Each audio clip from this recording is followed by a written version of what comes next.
اللہ تعالیٰ سب کی حاضری قبول فرمائے. کتنے دروازے؟ سبحان اللہ, اللہ قبول کرے. 7 دروازے.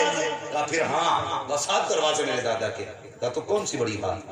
تو حاتم طائی کا پوتا کہنے لگا نا, جب کوئی بھکاری آتا نا تو پہلے دروازے پہ بھیک مانگتا, میرے دادا دے دیتے. پھر دوسرے دروازے پہ وہی جاتا. تو کہنے لگا یہ کہہ کے نہیں لٹایا جاتا تھا تجھے بھی دیا ہے, دوسرے دروازے سے بھی اسے بھیک دی جاتی. کہا پھر تیسرے پہ جاتا, تیسرے سے چوتھے پہ جاتا, چوتھے سے 5ویں پہ جاتا, 5ویں پہ. اے بیٹے یہی ریکارڈنگ کر کے یہی سن رہا ہے, اللہ سلامت رکھے, مگر بس بیٹے بھی مجھے سن لے. ہاں کوئی بات نہیں, اللہ سلامت رکھے. اللہ آج کی رات کے صدقے میں اس بچے کو بہتر زندگی عطا فرما دے. ہاں محفل الذات کی جس کے خزانے میں کمی کوئی نہیں ہے. ہاں اگر وہ ہاتھ رکھ دے تو بگڑے اونٹ سنور جاتے ہیں, اگر وہ نظر کر دیں تو بگڑے انسان نہیں سدھر سکتے. ذرا کہہ دیں یا رسول اللہ. اللہ سلامت رکھے. بہرحال آپ نے جو بھی اشارہ کیا, لیکن یہ بچہ جو بھی ہے نا محبت کی میں ہے. اللہ اس بچے کو سلامت رکھے, اس بچے کے ماں باپ کو سلامت رکھے.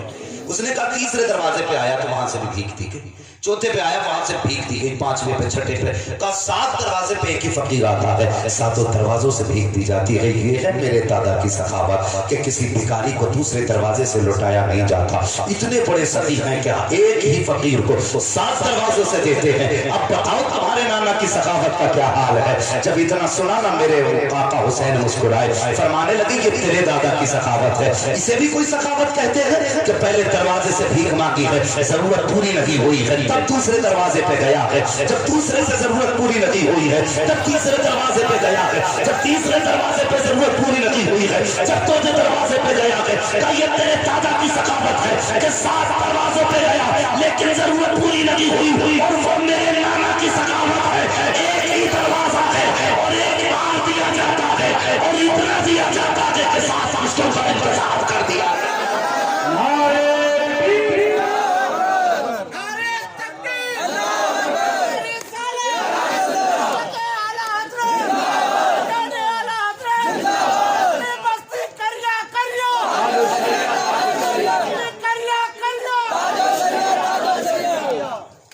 یہ میرے حضور کی سخاوت ہے. حضرت فرماتے کون دیتا ہے, دینے کو منہ چاہیے, دینے والا ہے سچا.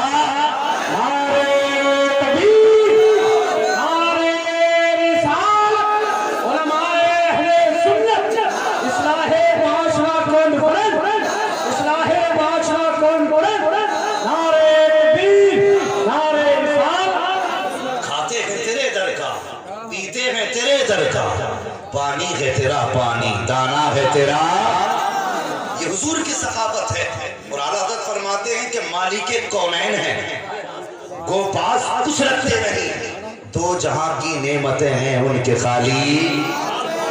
اللہ سلامت رکھے. یہ حضور کی سخاوت ہے. اگر سخاوت کی وجہ سے پیار کرنا ہے تو پھر ایسے پیار کرو, حضور سے پیار کرو. نوجوانوں چلو, میں نے پہلے کہا تھا جب عشق ہوتا ہے نا حضور کا تو حضور کی نعت ہی پیاری لگتی, حضور کی بات ہی پیاری لگتی ہے. اور شکر رب کا اکثر نوجوان اب حضور کی طرف پلٹا ہے. ہاں گزرنا ہوتا, سب تو نہیں جانتے کہ یہ عمار جا رہا ہے, ممبر سے اتر کے سب نہیں پہچان پاتے کہ یہ عمار جا رہا ہے, لیکن ہمیں سب کا پتا ہے کہ یہ ہماری سن رہا ہے.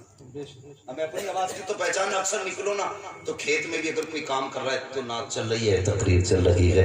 بزنس میں کوئی ہے تو نعت یا تقریر ہے, کارخانے میں کوئی کام کر رہا ہے تو نعت ہے یا تقریر ہے. خدا کا شکر ادا کیا کرو کہ اس نے ہمارے سینوں میں مصطفیٰ کا عشق جلوہ گر فرما دیا.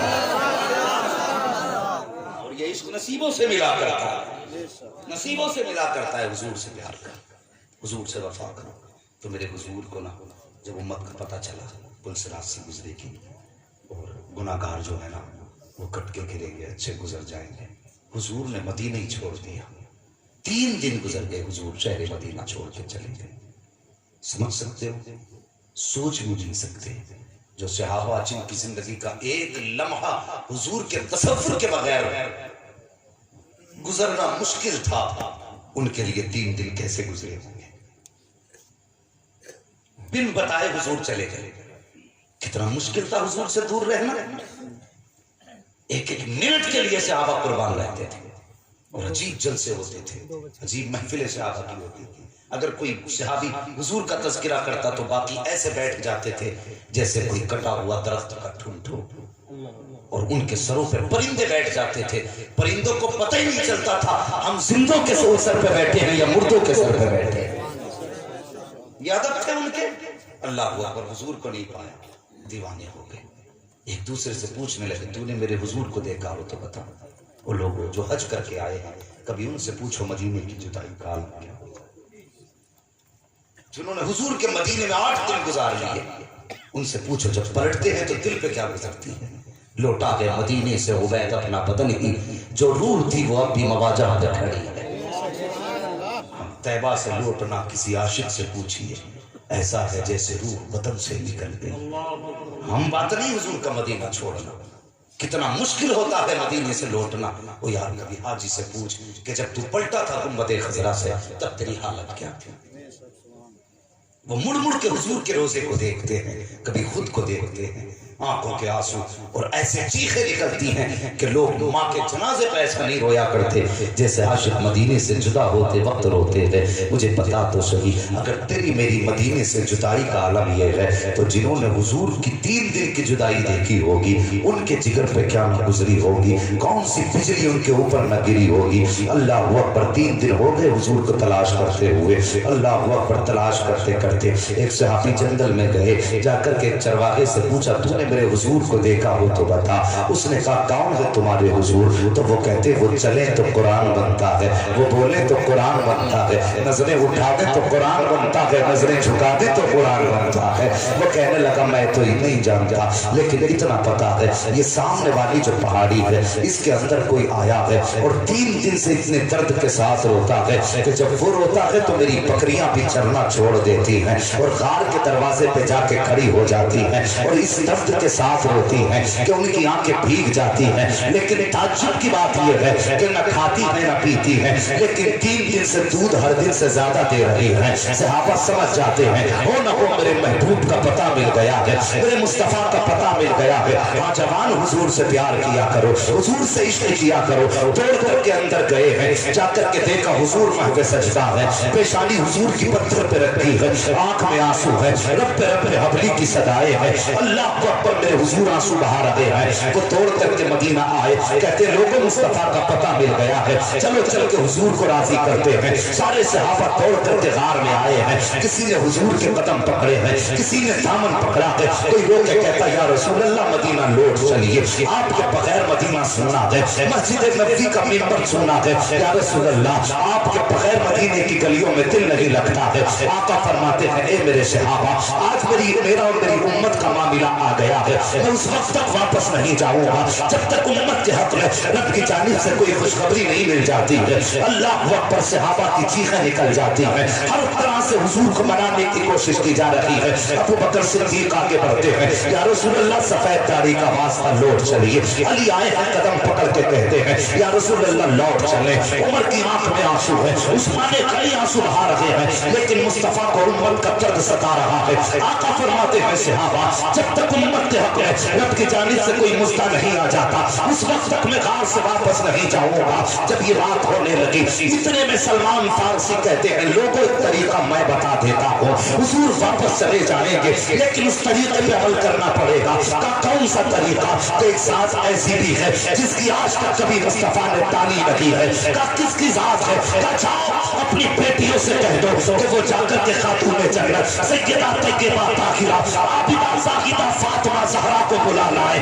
یہ وہ ذات ہے جس کی کبھی مصطفیٰ نے نہیں تانی ہے۔ اگر سیدہ آ جائے گی تو مصطفیٰ راضی ہو جائیں گے۔ اللہ اکبر، صحابہ کی بچیاں ہیں، صحابہ کی عورتیں ہیں، صحابہ کی بیٹیاں ہیں، سب سیدہ کے دروازے پر آئی ہیں، آتے کہتی ہیں سیدہ مصطفیٰ کا پتہ مل گیا ہے۔ اتنا سننا تھا سیدہ فاطمہ زہرا نے 17 پیبندوں والی چادر ڈالی ہے، عورتوں کے جھرمٹ کے بیچ میں اس شان سے جا رہی ہے کہ حیا بھی سلامی پیش کر رہی ہے، غیرت کے قدموں میں پشتی نظر آ رہی ہے اور پارسائی کا عالم یہ ہے کہ دامن نچوڑ دے تو فرشتے وضو کریں۔ نبی کی بیٹی شام سے جا رہی ہے. جب غار کے دروازے پر سیدہ طیبہ پہنچی ہے سارے صحابی باہر آ جاتے ہیں. میرے مصطفیٰ کی شہزادی ہے اور صرف مصطفیٰ غار کے اندر ہے, ساری عورتیں باہر ہیں. سیدہ فاطمہ گئی باپ کے قدموں کو پکڑ کے کہتی ہے بابا جی لوٹ چلیے, آپ کے بغیر مدینہ اچھا نہیں لگتا ہے. میرے حضور فرماتے ہیں فاطمہ آج امت کا غم ستا رہا ہے. اے بیٹی جب تک امت کے حق میں کوئی خوشخبری نہیں آ جاتی ہے اس وقت تک واپس نہیں جاؤں گا. سیدہ فاطمہ کہتی ہے یا رسول اللہ لوٹ چلو. 3 دن میں کئی مرتبہ مجھ سے حسنین کریمین پوچھ چکے ہیں امی جان نانا کہاں ہے, ان کے بغیر دل نہیں لگتا ہے. یا رسول اللہ شہزادے گلیوں میں تلاش کر رہے ہیں. کئی مرتبہ مسجد جاتے ہیں, ہر بار دن پر خالی دیکھ کے لوٹ آتے ہیں. یا رسول اللہ لوٹ چلیے. شہزادے بے قرار ہے. مصطفیٰ فرماتے ہیں فاطمہ امت کے حق میں یہ آیت نازل ہوئی ہے ایک ایک امتی کو پلسرات سے گزارا جائے گا. اے فاطمہ جس امت کے لیے میں نے پتھر کھائے ہیں وہ دوزخ میں گرے گی تو کیسے گوارا کروں گا. جن کے لیے کانٹے کھائے ہیں اگر وہ دوزخ میں جلیں گے تو کیسے گوارا کروں گا. اس لیے فاطمہ جب تک امت کے حق میں کوئی خوشخبری نہیں آ جاتی اس وقت تک میں واپس نہیں جانے والا. اتنا سننا تھا. نبی کی شہزادی کہتی ہے یا رسول اللہ اگر امت کی بات ہے تو لو فاطمہ وعدہ کرتی ہے کہ جب حسن پیدا ہوا تھا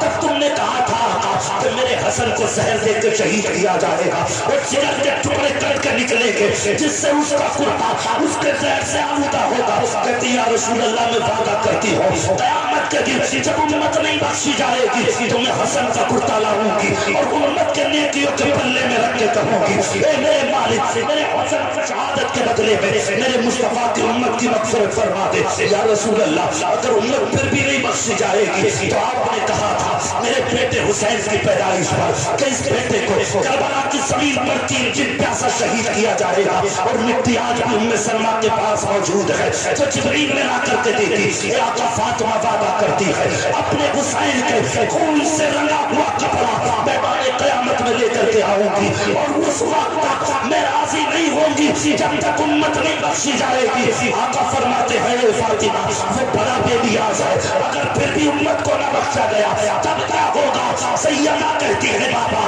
اگر یہ بات ہے تو لو اب تک صرف آپ سجدے میں تھے اب فاطمہ بھی سجدے میں جا رہی ہے اور اس وقت تک سر نہیں اٹھائے گی جب تک امت کے حق میں کوئی خوشخبری نہیں آ جاتی ہے. ابھی اتنا سیدہ نے کہا ہے اتنے میں جبریل امین آ جاتے ہیں یا رسول اللہ بیٹی دروازے پہ آ کے کھڑی ہو گئی ہے اور محبوب بیٹیاں دروازے سے خالی نہیں جایا کرتی ہے. اے مصطفیٰ بیٹی کو خالی نہ لوٹائیے بلکہ فاطمہ سے کہہ دیجئے اے فاطمہ قیامت کے دن امت کے حق میں دعا کرنا تیرا کام ہے جنت دینا اس خدا کا کام.